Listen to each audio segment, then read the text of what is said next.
एक बूढ़ा धूप में जलता हुआ, एक रेड़ी जो टूटी हुई है, और बर्फ जो आहिस्ता आहिस्ता पानी बन रही है। वो आवाज दे रहा है, रहम करो इस शख्स पर जिसका सरमाया घुला जा रहा है। ये सौदा नहीं हो रहा, ये वक्त की तफसीर हो रही है।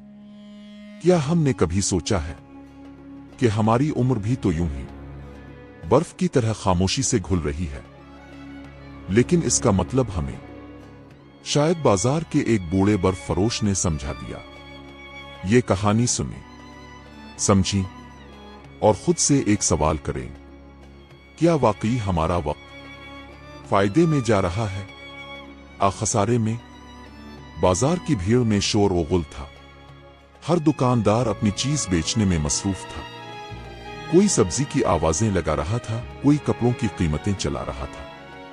इसी हुजूम में एक बूढ़ा शख्स टूटी हुई रेड़ी पर बर्फ बीच रहा था। धूप तेज थी, गर्मी उरूज पर थी और उसकी रेड़ी पर रखी हुई बर्फ तेजी से पिघल रही थी। वो बार बार आवाज दे रहा था, रहम करो इस शख्स पर जिसका सरमाया घुला जा रहा है। रहम करो इस शख्स पर जिसका सरमाया घुला जा रहा है। एक नौजवान जो करीब ही से गुजर रहा था रुक गया। इसने देखा कि बूढ़े की पेशानी पसीने से तर है, कपड़े पुराने हैं, हाथों में लर्जिश है और बर्फ की सिल धूप में आहिस्ता आहिस्ता पानी बन रही है।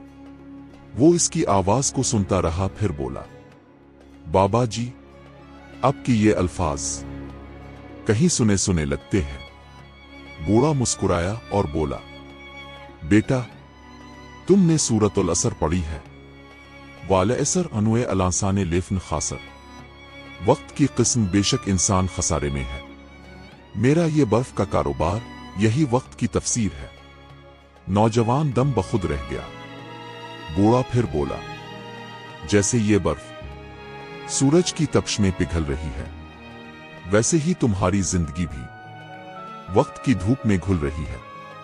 अगर इसे ईमान, नेक अमाल, हक और सब्र में ना लगाया तो आखिर में सिर्फ पिघला हुआ पानी और खाली हाथ बाकी बचेंगे। नौजवान की आंखों में आंसू आ गए। इस दिन के बाद वो नौजवान रोज इस बर्फ फरोश से मिलता, कुछ देर उसके पास बैठता और कुरान की सूरतें समझता। कुछ महीने बाद वही नौजवान मस्जिद के बाहर बैठकर बच्चों को कुरान पढ़ाता था, और जब कोई बच्चा सूरतुल असर पढ़ता तो वो आहिस्ता से कहता, बेटा, वक्त को थाम लो क्योंकि सरमाया घुल रहा है। सूरतुल असर सिर्फ एक सूरत नहीं, ये जिंदगी का आईना है।